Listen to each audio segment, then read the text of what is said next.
Opa, pessoal, sejam todos bem-vindos mais uma vez. Para quem ainda não me conhece, meu nome é Douglas Lima, eu sou Relações Públicas, trabalho no Departamento de Comunicação Social da Reitoria do Instituto Federal do Ceará. E como vocês conhecem, já estão acompanhando aí o nosso projeto, mais uma vez, em virtude do Dia do Físico, o IFCE e instituições parceiras têm a honra de trazer para vocês algumas entrevistas com físicos, pesquisadores e pesquisadoras nacionais, pessoas que vêm contribuindo com o ensino e a pesquisa no país.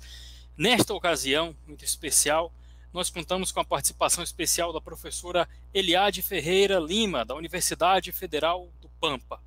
A professora Eliade Ferreira Lima possui graduação em licenciatura plena em Física pela Universidade Estadual do Sudoeste da Bahia, mestrado em Física pela Universidade Federal do ABC, doutorado em Ciências pela Universidade Federal do Rio Grande do Sul, pós-doutorado em Astrofísica Estelar pela Universidade Federal de Santa Maria, docente do curso de licenciatura em Ciências da Natureza na Universidade Federal do Pampa.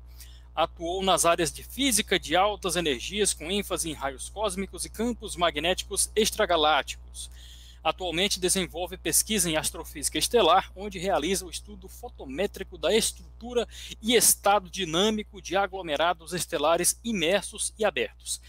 Ela é membro do grupo interdisciplinar de pesquisa em prática de ensino. Atua na divulgação da astronomia para a comunidade e no apoio à entrada e permanência de meninas nas áreas STEAM, atuando também no combate ao assédio sexual no ambiente acadêmico.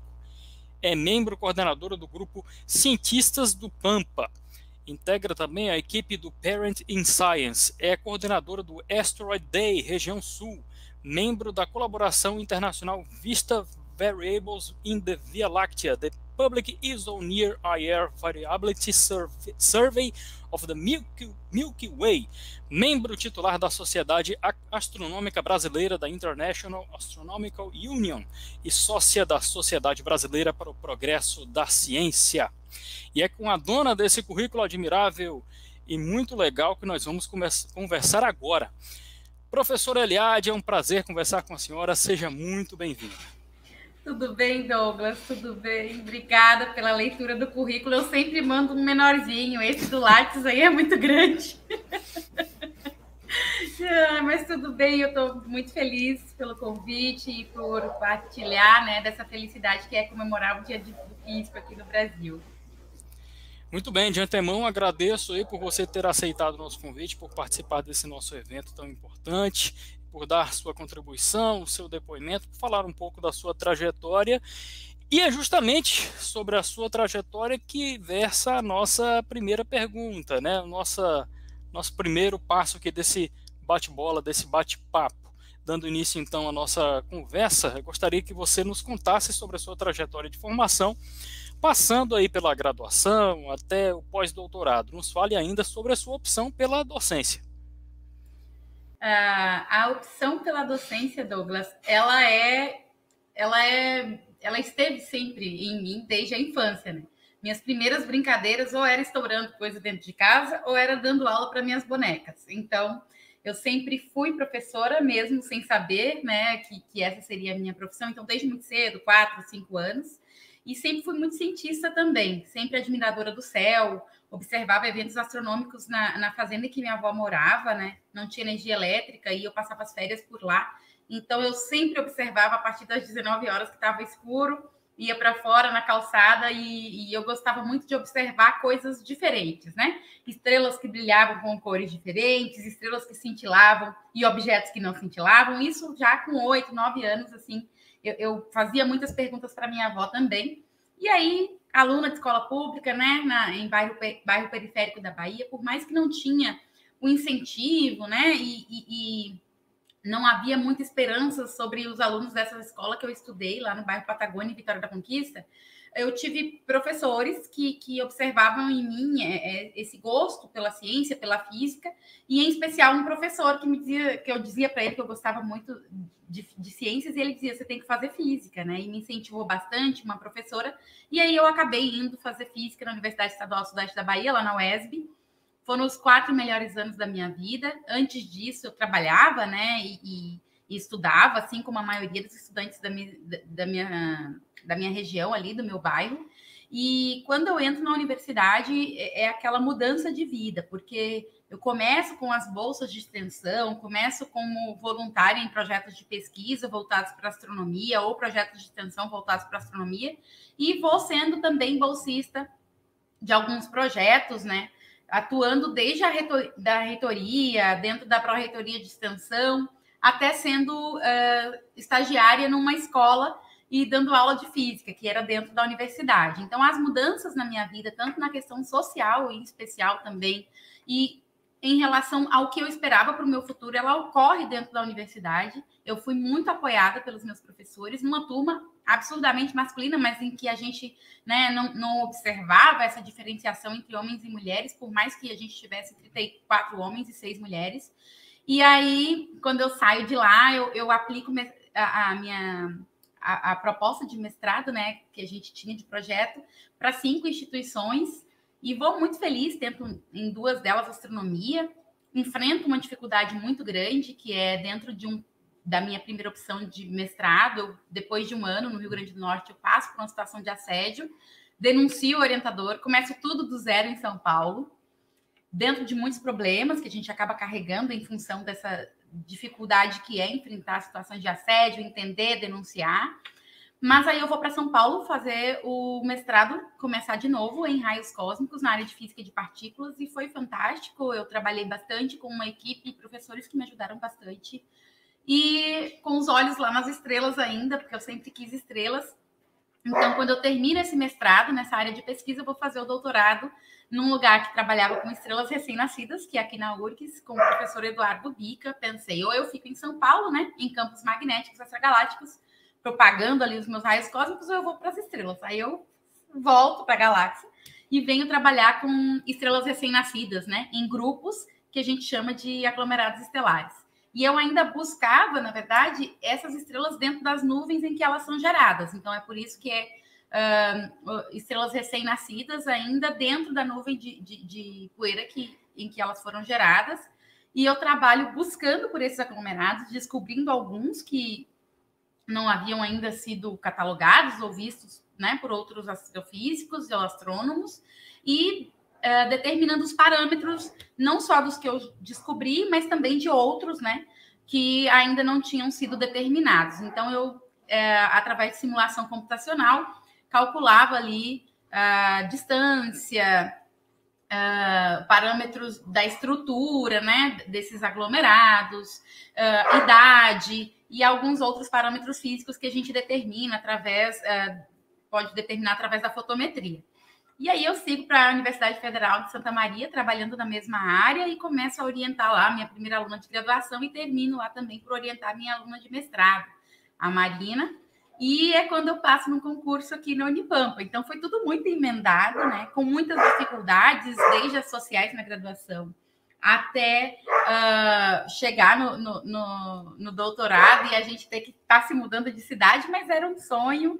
E eu entro aqui na Unipampa e atualmente eu trabalho com a pesquisa em astrofísica estelar, tenho uma aluna defendendo, né, nesse período, dentro da área de astrofísica estelar, mas também trabalhando com a divulgação de astronomia, com a inserção de meninas na ciência, com projetos que apoiam a permanência dessas meninas e levando a astronomia para a comunidade em geral. Então, eu sou bastante extensionista em função dessa minha vida na extensão, na graduação, e a pesquisa, porque olhar para o céu faz parte de mim, né? E a docência é porque eu já nasci professora, eu sempre me vi professora. Então, misturou tudo numa coisa só, professora de física, fazendo pesquisa em astrofísica.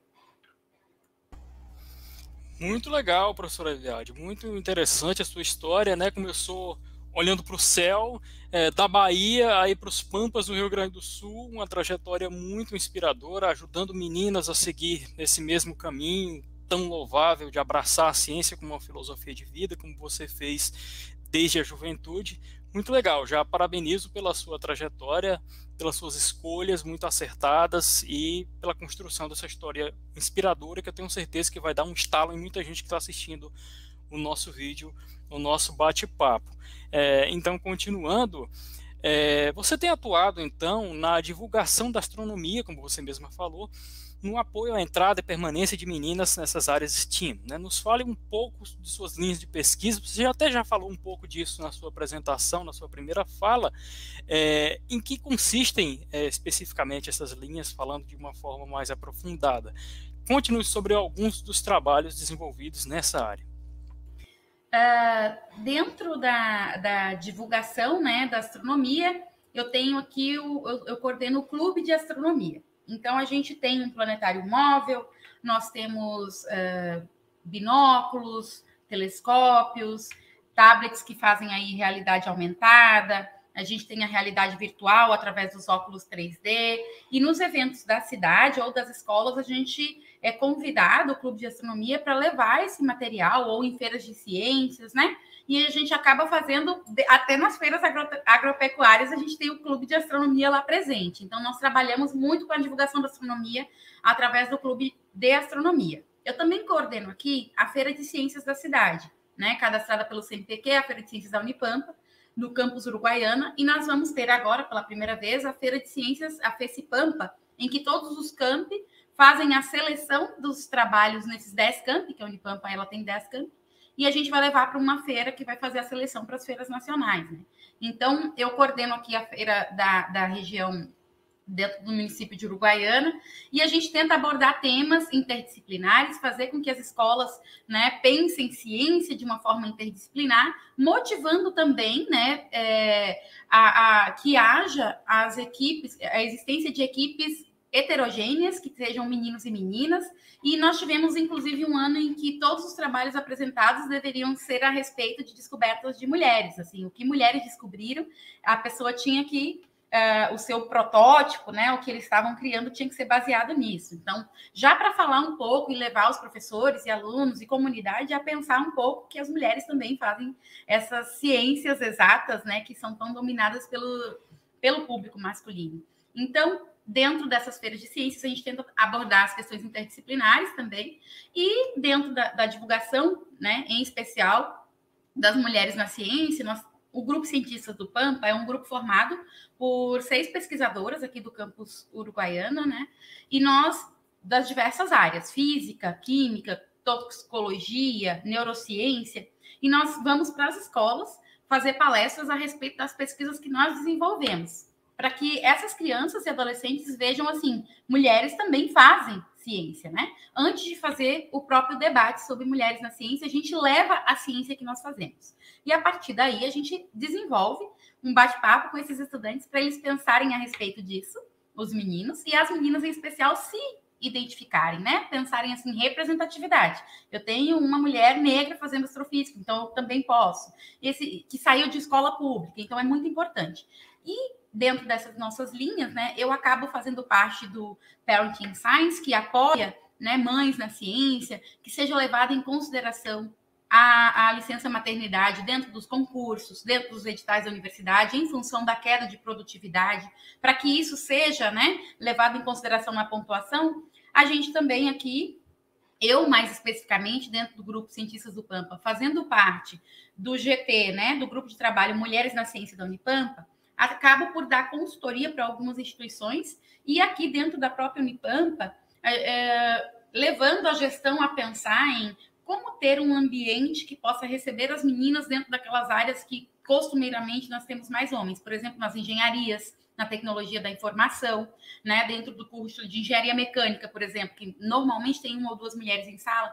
Como a gente tem um comportamento, tanto entre professores quanto alunos, para tornar esse ambiente menos hostil, para que essa menina tenha a menor possibilidade de desistir, para que ela tenha a maior possibilidade de continuar nas carreiras. Então, é dentro dessas vertentes que eu consigo ir trabalhando, dentro do Grupo Cientistas do Pampa, dentro do Clube de Astronomia, e também, né, no Parenting Science e no grupo aqui no nosso grupo de apoio às mulheres, que é no Mulheres da Ciência, né, que é aqui da Unipampa.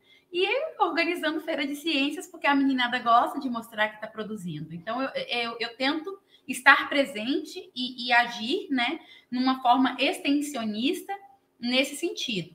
Já dentro da pesquisa, eu trabalho tanto com o ensino de astronomia, né, o quanto que isso possibilita mudanças e melhora dentro das propostas de ensino-aprendizagem, e trabalho também com as questões de astrofísica, que é a minha raiz, que é dentro da formação estelar. Então, eu tenho alguns alunos que trabalham aqui, trabalhando com astrofísica mesmo, fazendo as mesmas coisas que eu fazia. Eu sou meio assim, multiuso, mas eu não conseguiria se eu não fizesse tudo. Se eu fizesse só uma coisa, não iria dar certo. Além de multiuso, você agora me provou que é uma mulher à frente do seu tempo. Sabe por quê? Porque você está se adiantando às perguntas que tem aqui no meu roteiro. Mas a gente sempre pode debater legal, porque na minha próxima pergunta aqui do roteiro tem o seguinte: nos fale um pouco sobre o trabalho desenvolvido na Unipampa, sobre as suas principais atividades enquanto docente e pesquisadora. Você falou que tem um clube aí da astronomia, não é isso? Questão do planetário móvel, mas é muita coisa, né? Quando a gente fala em docente, muita gente já vem logo na cabeça aquela imagem que o senso comum transmite, que é do professor ali na frente, os alunos em ambiente de sala de aula acompanhando, mas o docente moderno hoje a gente sabe que é muito mais do que isso. Você já falou um pouco disso e eu queria que você falasse um pouco mais também. Pois é, são duas imagens que a sociedade em geral tem e que em geral os filmes, os desenhos animados passam, né? Professor e professora é aquela coisa lá na frente, segurando o giz, né, ou a caneta ali, escrevendo no quadro, quando é um professor da área de ciências ou uma professora de jaleco. E de astrônomo e astrofísico, os filmes sempre colocam um telescópio e uma taça de vinho. Que engraçado isso. Acho que para ver estrelas tem que estar bebendo vinho, eu penso, né? Porque a maioria dos filmes, vocês observem, sempre vai ter isso. Já no meu caso, eu sou uma mistura de tudo isso, porque além de ser, né, docente universitário, o que envolve a docência, né, dentro da universidade? A tríade ensino, pesquisa e extensão. Normalmente, a gente tem que atuar dentro dessas três áreas. Eu faço muita questão de fazer isso. Eu digo que tem pessoas que fazem um ou outro com maior excelência. No meu caso, eu sou absurdamente melhor extensionista do que melhor pesquisadora, mas eu atuo também na pesquisa, né? Em especial, é o que chama muito a atenção dos alunos quando eles querem defender o TCC. Eu quero fazer astrofísica, aliás, eu quero trabalhar com alguma coisa de astrofísica. Então, eu tenho que, sim, ter os projetos de astrofísica, mas dentro do programa de pós-graduação, que eu atualmente co-oriento, né, algumas dissertações e pretendo já no futuro entrar nas orientações, aí eu vou já contribuir dentro da área do ensino de astronomia, dentro da pesquisa, né, no ensino de astronomia, utilização de aplicativos móveis para ensino de astronomia, e também, né, ferramentas para o ensino de astronomia.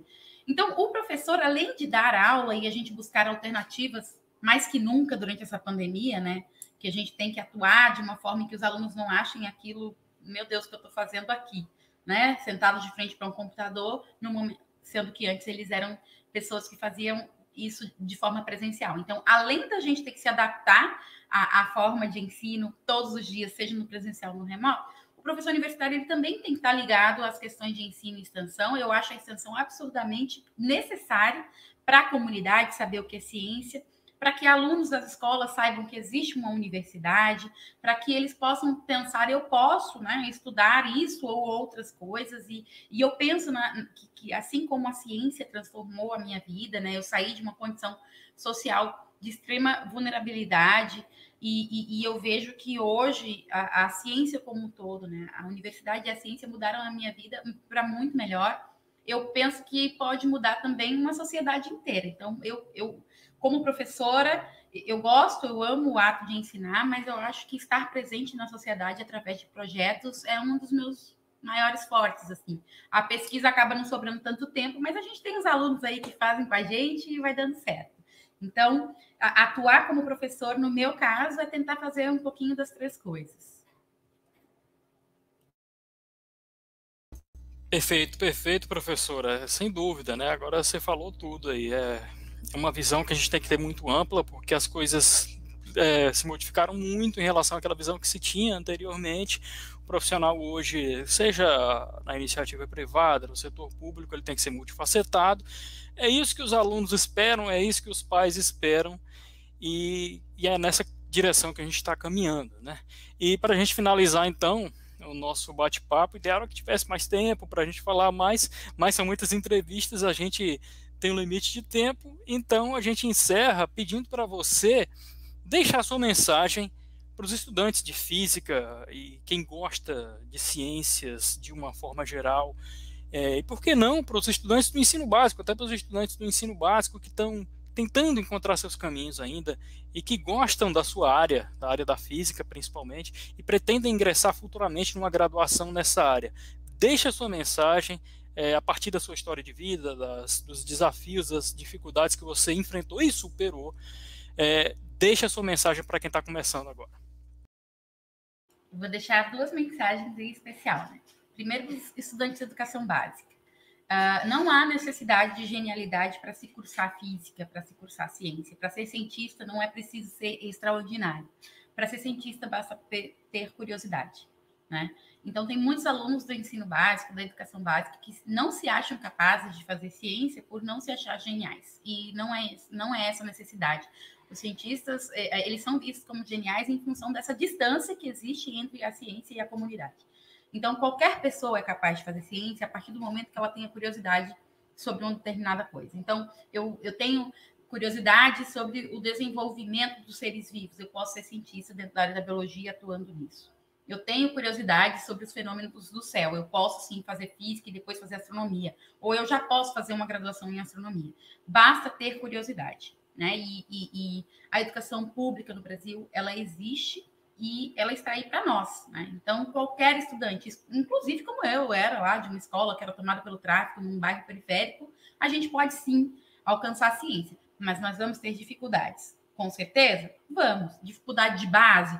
Tem os colegas que foram da educação privada, que sabem mais e que conseguem tirar melhores notas. Mas não importa. Você correndo atrás, existem as questões de políticas públicas e existem as questões do seu próprio mérito. Se você tem curiosidade, né? E se a gente acredita nas políticas públicas que vão te ajudar através de bolsas, através de editais de permanência na universidade, você consegue sim. Eu acredito muito em políticas públicas. E a segunda coisa, eu deixo agora para os estudantes da graduação que estão cursando aí física ou alguma área, né, em que eu leio muito no Twitter as pessoas se queixando muito, como é que eu vou fazer física, por que eu estou fazendo isso? Então, assim, se é algo que não te dá prazer, pense em como que você está fazendo. Pense se é o que você gostaria de fazer. Então, não vale a pena você fazer aquilo que você não ama. E se isso está te fazendo sofrer, é pensar, né, como um conjunto, com os professores e você mesmo, porque faça aquilo que você ama, né? E se você fizer aquilo que você ama, você não vai ter que trabalhar um dia na tua vida, porque tu vai estar sempre achando que está se divertindo, como é no meu caso. Eu sou muito apaixonada pelo que eu faço, eu sei das dificuldades que existem hoje, né, para a graduação, as dificuldades sociais. Então, assim, é buscar projetos, se inserir, tentar com seus colegas dentro de redes de apoio, não tentar sozinho, e se enxergar. Eu acho que dificuldades nós vamos passar, a gente sempre passa, mas a gente não pode estar sofrendo por isso. A gente tem que buscar alternativas e cobrar isso da instituição, né? Se você ama o que você está fazendo e ainda assim está tendo muita dificuldade, tem alguma coisa errada vinda de lá para cá. Então, eu acredito muito nas redes, na união. Fiquei encantada com o que o Instituto Federal aí de Ceará vem fazendo. Já tive a oportunidade de estar com alguns estudantes em live nesse ano, muito recentemente, no mês passado. E eu acredito que essa conversa, essa troca entre professores e alunos ajudam muito a vencer esses obstáculos que a gente vem sofrendo, sabe? Que a gente sofre durante a graduação. Mas eu digo, gente, não é necessário genialidade, basta união, sensibilidade da gestão, sensibilidade dos professores e garra dos alunos. Assim, tem que ter garra e gostar muito do que faz. Se você não gosta, bota uma forcinha para ver, assim, eu posso ainda gostar disso. Eu acho que se você escolheu porque gostava antes, você pode ainda continuar gostando. Então, garra, gente. Fosse na peruca, vamos embora. E é ir para o laboratório, é ir assistir palestra, é ter aula, é viver o curso. Viva o curso de vocês. Vivam o curso de vocês. O professor Eliade falou do que não precisa e do que precisa. Genialidade não precisa, mas dedicação precisa. Perseverança precisa. Confiança em si mesmo precisa, tudo precisa. Então, você já tem a receita, você já tem o caminho das pedras, sigam firmes no caminho da ciência. Show de bola, professor Eliade, muito bom, foi um prazer conversar com você. Agradecemos mais uma vez a sua participação no nosso projeto. Obrigada, Douglas. Obrigada, Instituto Federal do Ceará. É sempre um prazer estar com vocês. Contem comigo sempre que precisar. Muito bem, nós conversamos então com a professora Eliade Ferreira Lima, da Universidade Federal do Pampa, da Bahia para o sul do país, com uma trajetória linda demais. Obrigado, professora. Até a próxima.